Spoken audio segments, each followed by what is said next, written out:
누가복음 11장 37절에서 54절까지의 말씀입니다.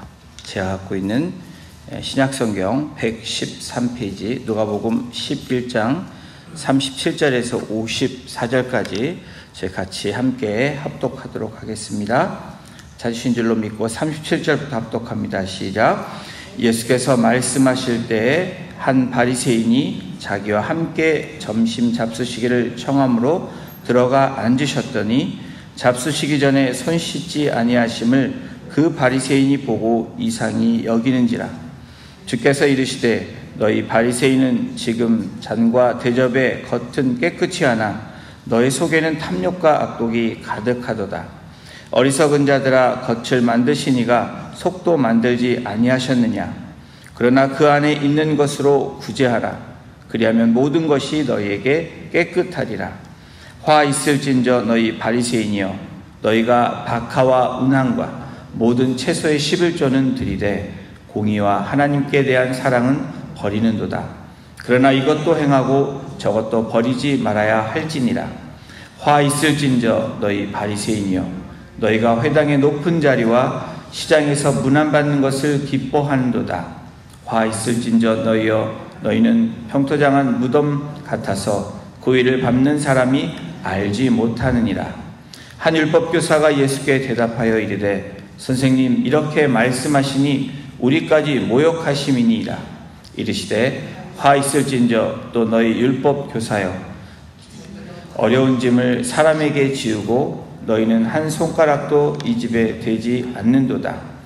화 있을진저 너희는 선지자들의 무덤을 만드는도다. 그들을 죽인 자도 너희 조상들이로다.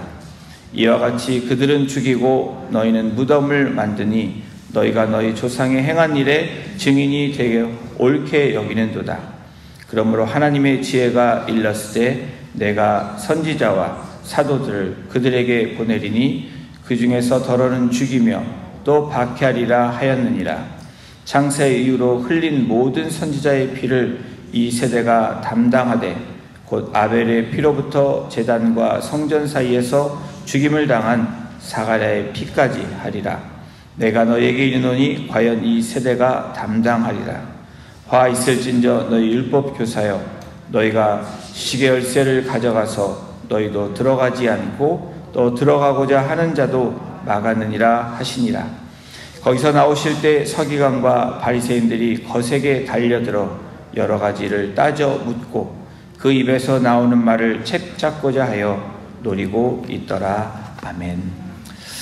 화 있을진저라는 제목으로 오늘 함께 말씀 나누겠습니다. 오늘 본문에 예수님께서 한 바리새인의 집에 점심 초대를 받으십니다. 그런데 식사 초대를 받으신 주님께서 식사 전에 손을 씻지 않자 초대한 바리새인이 예수님을 이상하게 생각했다라고 성경은 기록하고 있습니다. 그 의미는 예수님을 이상하게 생각했다라는 것은 그들의 생각과 전통과 관례에 의해서 예수님이 잘못하고 있다라고 생각했다는 것입니다. 식사 전에는 일반적으로 저희도 손을 씻습니다. 특별히 유대 민족들에게는 정결해지는 의식의 의미도 있었기 때문에 특별히 율법을 알고 또 법을 지키는 이 바리새인과 서기관들에게 있어서 손을 씻지 않은 예수님을 정상적으로 보지 않았다라는 겁니다. 이러한 유전을 무시한 예수님의 행위는 바리새인들과 그곳에 있는 서기관들, 율법 선생들에게는 파격적인 행동이셨습니다. 이러한 생각을 알고 계시는 주님께서 바리새인을 향해서 일격을 가하십니다. 누가복음 11장 39절을 보십니다.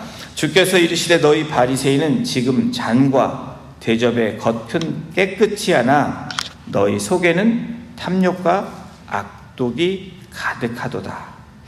겉은 너희들이 깨끗하게 보일지 모르지만 너희들이 그런 규례를 지키고 율법을 지키는 그 모습이 겉으로는 깨끗할지 모르지만 너의 속이 더럽다라고 예수님이 지적하시는 것입니다. 바리새인들의 겉으로는 사실은 종교적 순결성을 가진 그러한 모습을 잘 지켜나가고 있지만 그 중심에는 너희 심령에는 욕심이 가득 차 있다라고 말씀하시는 것입니다. 그러시면 주님이 이와 같은 바리새인들이 장차 받을 화 있을진저 이 재앙에 대해서 이들에게 말씀하시는 세 가지가 나옵니다. 42절에 첫 번째 말씀하십니다. 화 있을진저 너희 바리새인이여 너희가 박하와 운향과 모든 채소의 11조는 들이되 공의와 하나님께 대한 사랑은 버리는도다. 그러나 이것도 행하고 저것도 버리지 말아야 할지니라. 바리새인들의 첫 번째 모습인 형식주의를 비판하고 있습니다. 형식의 경건의 모양은 갖췄지만 경건의 능력이 없는 바리새인의 모습을 지적하시는 것입니다. 비판도 하시지만 이 비판에는 주님의 탄식이 있습니다. 여러분, 주님의 탄식의 음성이 들리십니까? 어쩌면 이 탄식은 오늘 저와 여러분들에게 향한 말씀이기도 합니다. 얼마나 하나님께 드리는 그 11조, 박하와 운향과 모든 채소의 11조도 드렸던 이 바리새인들, 정말 대단하지 않습니까? 11조의 한 부분에도 틀리지 않도록 모든 부분에 있어서 그런 신앙생활, 헌금생활을 했다라는 겁니다. 얼마나 철저했는지 이들의 모습을 잘 드러내고 있습니다. 자신의 삶에 있어서 아주 철저하게 그리고 규율에 따라 규칙에 따라 살아갔던 이들의 모습을 아주 잘 묘사하고 있는 장면입니다. 여러분, 이렇게 살아가는 것 쉽지 않습니다. 그런데 이것보다 더 중요한 것이 있다라는 것을 주님이 말씀하고 있는 것입니다. 형식적 율법을 준수함에 있어서 규정 이상으로 열성적이며 철저했던 바리새인들에게 정작 중요한 율법의 정신을 변질시킨 그것을 지적하고 있습니다. 형식보다는 중심, 정신을 주님은 말씀하시고 계시는 것입니다. 그것은 중심에 공의와 사랑이 있느냐 없느냐라는 것입니다. 사랑으로 주님께 드리고 공의로 삶을 행하고 있느냐를 주님이 말씀하시는 것입니다. 율법 지켜야 된다라고 말씀합니다. 율법을 따라 사는 것, 그거 중요한 거지만 더 중요한 것은 그것을 지키기 위한 너의 정신과 중심이 잘 자리 잡고 있느냐를 주님이 바리새인에게 묻고 있는 것입니다. 가난한 사람들과 억압받는 사람들에 대해서 아무런 관심을 갖고 있지 않았던 그들의 이 삶을 주님께서 꼭 집어서 말씀하고 있는 것입니다. 이런 마음가짐을 하나님은 기뻐하지 않으신다라는 것을 또한 말씀합니다. 예수님의 첫 번째 탄식은 정신이, 정말 이 중심이 중요한데 정신에 맞는 행동이 있을 때 하나님은 기뻐하신다라고 말씀하고 있는 것입니다. 그러므로 42절 뒷부분에 어떻게 주님이 확실하게 우리에게 또한 말씀합니까? 이것도 행하고 저것도 버리지 말아야 된다라는 겁니다. 야, 그럼 정신만 중요하고 중심만 중요하냐? 정신과 중심이 있다면 거기에서 나오는 행함이 또한 같이 이루어져야 된다는 것을 말씀하고 있는 것입니다. 주님의 두 번째 이 탄식 비판은 교만과 명예욕에 대해서 바리새인들을 질책하시는 모습입니다. 43절에 나옵니다. 화 있을진저 너희 바리새인이여 너희가 회당의 높은 자리와 시장에서 문안받는 것을 기뻐하는도다. 여러분, 바리새인들, 산헤드린의 공회이면서도 또 제사장들의 역할을 감당했던 바리새인들, 이 사람들은 이 회당에서 높은 자리의 포지션에 앉아 있어야 되는 위치에 있었던 사람들입니다. 예, 그 자리에 앉았다라는 것이 잘못된 것이 아니라 저와 여러분들의 직책에 따라 어떤 자리에 있게 됩니다. 그것을 지적하는 것이 아니라 여러분, 종교적으로 의무를 충실히 행하는 것, 그런데 그것 이상으로 나아가는 특별한 우월의식을 갖고 있던 바리새인을 주님이 지적하시는 것입니다. 그들의 그 우월의식을 통해서 교만한 모습을 나타냈던 이 바리새인들, 주님이 그것을 너무나 잘 알고 계셨습니다.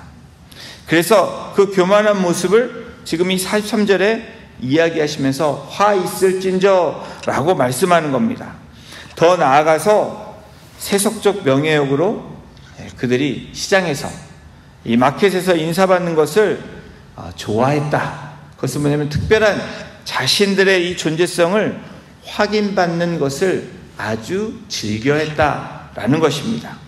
종교 지도자들이 당연히 인사를 받았을 것인데 이것을 당연하게 받아들이는 그 모습이 잘못됐다라는 겁니다. 여러분, 저와 여러분들도 마찬가지입니다. 목사로서, 또 권사로서, 집사로서, 성도로서 당연한 것이라고 생각하는 그 자체가 교만이라는 것입니다. 여러분, 그것은 당연한 것이 아니라 우리의 직책은 있지만 우리의 모습을 적나라하게 들여다볼 수 있는 당연함이 아닌 겸손함으로 나아가는 모습을 주님은 기뻐하시는 것입니다. 하나님과 사람들 앞에서 올바른 것인지 저와 여러분들은 늘 점검하며 나아가야 된다는 것을 또한 말씀하는 것입니다. 이 세 번째 주님의 이 바리새인을 향한 탄식, 비판이 핵심이 무엇입니까? 세 번째는 바리새인들에게 본질적인 모습에 대해서 질책하십니다. 우리 44절입니다. 화 있을진저 너희여, 너희는 평토장한 무덤 같아서 그 일을 밟는 사람이 알지 못하느니라. 바리새인들이 얼마나 부정하고 부패했는지에 대해서 말씀하십니다. 여러분, 평토장한 무덤, 그것은 무덤 같지 않습니다. 잘 드러나지 않습니다. 그래서 사람들이 무덤 안에는 무엇이 있습니까? 시신이 썩어서 부패한 것이 있습니다. 그러나 안에는 들여다보지 못한, 그래서 그 부정한 것을 밟았을 때 어떻게 됩니까? 그 유대인의 의식에 의해서 그것은 부정하게 된다라는 겁니다. 그런 것처럼 평토장한 무덤 같은 이 바리새인들, 겉으로는 아주 정결하게 보이고 아주 종교적으로 보이지만 속으로는 썩어있는 그들을 향해서 아주 신랄하게 주님이 이 비유를 통해서 말씀하시고 계십니다. 다시 말하면 너희들의 본질이 은폐한다고 숨겨지는 것이 아니라는 것을 말씀하는 것입니다. 손으로 하늘을 가릴 수 없다라는 것을 이야기하고 있는 구절이 44절입니다. 여러분들도 경험해 보신 적 있으시죠? 여러분, 이 블루제이 비싼 귤박스를 받았는데, 사셨는데 그 안에 귤이 썩어 있습니다. 그런데 그것을 가만히 놔두면 어떻게 됩니까? 옆에 있는 것까지 썩게 만들게 된다라는 거예요. 다른 귤까지 부패하게 만드는 것을 저와 여러분들은 삶에서 보셨습니다. 이것이 영적으로도 같다라는 겁니다. 이 바리새인들이 너희들이 부패함으로 주위 사람들까지 부패하고 변질시키는 것을 주님이 지적하고 계시는 것입니다. 바리새인들이 그렇다라고 우리 주님이 말씀하시면서 같은 구절인 이 마태복음에 어떻게 쓰여져 있는지 제가 한번 읽어드리겠습니다. 마태복음 23장 27절에 성경이 이렇게 써 있습니다. 화 있을진저 외식하는 서기관들과 바리새인들이여, 회칠한 무덤 같으니 겉으로는 아름답게 보이나 그 안에는 죽은 사람의 뼈와 모든 더러운 것이 가득하도다. 이것이 오늘 누가복음의 이 누가의 저자는 이 말씀을 11절에 44절에 썼고, 마태는 23장 27절에 이렇게 회칠한 무덤 같다라고 표현하고 있습니다. 바리새인들의 회칠한 무덤, 즉 속에는 죽음과 부패함으로 가득 차 있다 라고 말씀하는 것입니다. 아름답게 치장을 했지만 속에는 썩어 이미 부패 있는 너희들 화 있을지어다 라고 주님이 말씀하는 것입니다. 바리새인들만 질책하신 것이 아니라 오늘 이 46절부터 보면 율법 교사들, 다시 말하면 서기관들에게도 똑같은 세 가지의 화에 대해서 말씀합니다. 46절입니다. 이르시되 화 있을지니라 너희 율법 교사여 지기 어려운 짐을 사람에게 지우고 너희는 한 손가락도 이 짐에 대지 않는도다. 첫 번째 율법 교사들의 질책하시는 첫 번째가 무엇입니까? 남에게는 너희들이 짐을 가득 지우면서 너희는 짐을 지지 않는 그 죄를 너희들이 범하고 있다라고 말씀하는 겁니다. 이 말씀은 어쩌면 말씀을 가르치는 교사와 말씀을 선포하는 저와 같은 목회자들을 향한 하나님의 질책이기도 하십니다. 율법을, 말씀을 남에게 선포하고 강요하지만 자신들에게는 준수하게 그 잣대를 대지 않는 모습을 질책하시는, 다시 말하면 서기관들과 그리고 종교 지도자들에게 말씀하십니다. 지기 어려운 짐이란 하나님께서 주신 율법 자체가 아니라 율법과 장로들의 유전에 대한 율법사들의 해석을 말씀하시는 것이기도 합니다. 이 시대의 이 서기관들, 이 율법사들은, 이 법을 해석하는 이 지도자들은 여러분 이 모든 이 주님의 이 모세 율법 외에 그것들을 세분화해서 유전을 만들고 그리고 전통을 만들어서 백성들에게 그 조항들을 가르쳤다라는 겁니다. 여러분 이 유전과 해석이 얼마나 많은지 모세 율법을 제외하고도 그 당시 613개나 되는 조항들을 사람들에게 가르쳤다라는 겁니다. 말했다라는 것입니다. 이것을 지키라고 얘기했다라는 겁니다. 여러분 이 규범이 얼마나 많았는지 암기하기도 어렵고 기억하기도 어려운 조항들입니다. 그러면서 누가복음 11장 47절에 또 말씀하십니다. 화 있을진저 너희는 선지자들의 무덤을 만드는도다. 그들을 죽인 자도 너희 조상들이로다. 두 번째 질책하시는 이 모습은 뭐냐면 선지자들의 무덤을 만들고 그리고 기념하지만 선지자들의 가르침에는 관심이 없는 이 서기관들에게 질책하시는 것입니다. 무엇을 말합니까? 그들의 모든 것들을 기념하는 형식주의, 그러나 그들의 정신과 그들이 지켜왔던 중요한 그 신앙에 대해서는 무관심한 이들에 대해서 질책하시는 것입니다. 이들의 악함을 은폐하기 위한 위선을 주님은 적나라하게 지적하고 계십니다. 선지자를 죽이면서 선지자를 기념하는 모순된 이들의 삶을 말씀합니다. 율법 교사들의 세 번째 죄는 누가복음 11장 52절에 말씀합니다. 화 있을진저 너희 율법 교사여 너희가 지식의 열쇠를 가져가서 너희도 들어가지 않고 또 들어가고자 하는 자도 막았느니라. 이것은 무엇을 얘기합니까? 하나님의 말씀을 잘못 해석하고 있는, 변질시켜버린 이 죄에 대해서 서기관들에 대해서 질책하고 계십니다.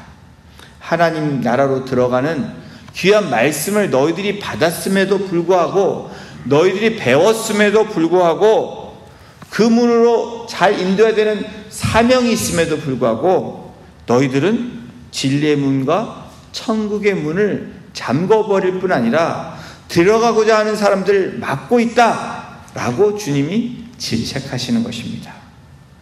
자신들은 물론 주위에 있는 영혼들을 배려하지 않는 이들의 적나라한 종교적인 행위들을 말씀하는 것입니다. 성도 여러분, 사람은 잘못할 수 있습니다. 저와 여러분들도 실수할 수 있습니다.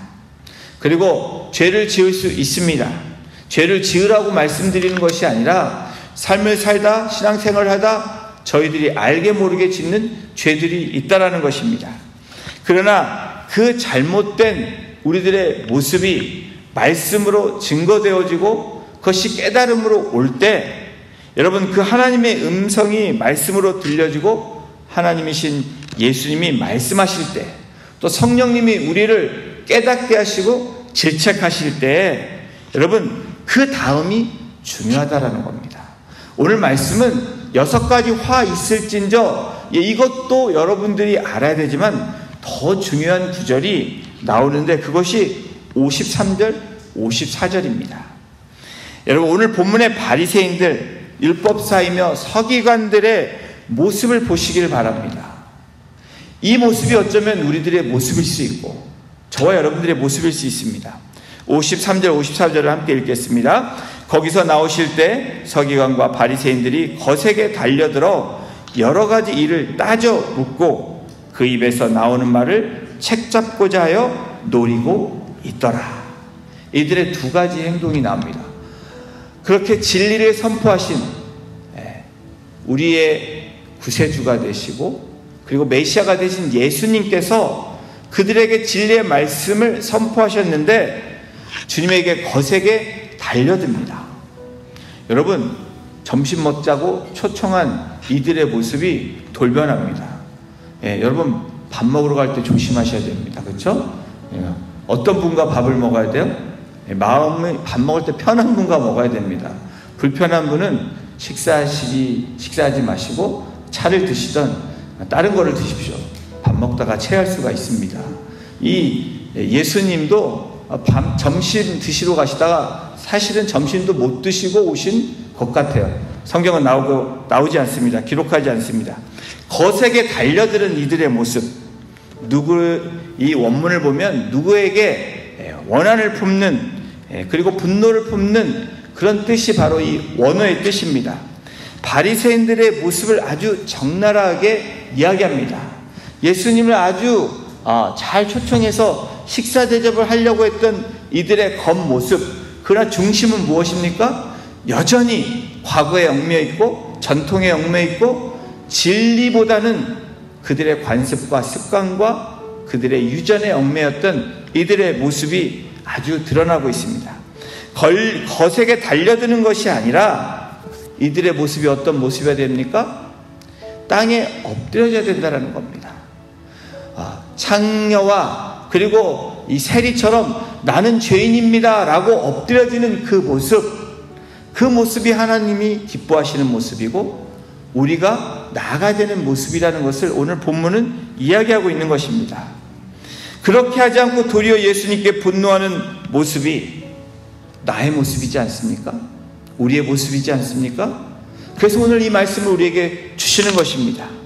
노리고 있더라. 거세게 달려들 뿐 아니라 노리고 있는 것입니다. 그래 한번 실수해봐 그래 내가 한번 그것을 잡을 거야 라는 이러한 모습이 이 바리새인과 서기관의 모습입니다. 사냥감을 작디에 매복해 있는, 눈을 부릅뜨고 그것을 보고 있는 원어의 뜻이 바로 노리고 있더라. 여러분들은 무엇을 노리고 계십니까? 한번 걸려봐 라는 우리의 이웃과 지체들을 노리고 있습니까? 아니면 사단을 향해서 여러분 이 사냥감을 노리고 계십니까? 우리의 싸움은 혈과 육에 있는 것이 아니라고 말씀합니다. 저와 여러분들이 노리고 있는 사냥감은 우리의 형제요 또 우리의 지체들이 아니고 우리의 영혼들이 아니고 그것들 넘어뜨리는 사단 마귀라는 것을 잊지 마십시오. 화 있을진저 왜 주님께서 바리새인 그리고 율법교사인 서기관을 향해서 이렇게 6가지 화를 이야기하셨을까? 그것은 오늘날 우리들에게 너희도 예외가 아니라는 것을 말씀하는 것입니다. 성경을 많이 알고 가르치는 목회자 너희들 그리고 교사들 그리고 교회를 섬기는 우리 직책을 맡으신 여러분들에게 저에게 말씀하시는 것입니다.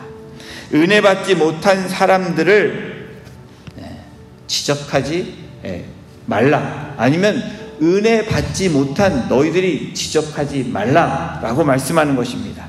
여러분 회개하는 모습이 없는 자들에게 말씀하시는 것입니다. 겸손히 눈물 흘림이 없는 자들에게 오늘 이 6가지 화를 말씀하시는 겁니다. 성도 여러분, 오직 은혜 받는 사람만이 회개할 수 있습니다. 오직 은혜 받은 사람들만이 엎드려질 수 있습니다. 오직 은혜를 입은 자들만이 눈물을 흘릴 수 있다라는 것입니다. 오직 은혜를 알고 나아가는 저와 여러분이 되기를 소원합니다. 그래서 화 있을 진저가 아니라 복 있을 진저로 바뀌는 그러한 은혜로 나아가시는 귀한 성도님들 한 분 한 분 되시기를 주님의 이름으로 축원합니다. 기도하시겠습니다. 하나님, 그렇습니다.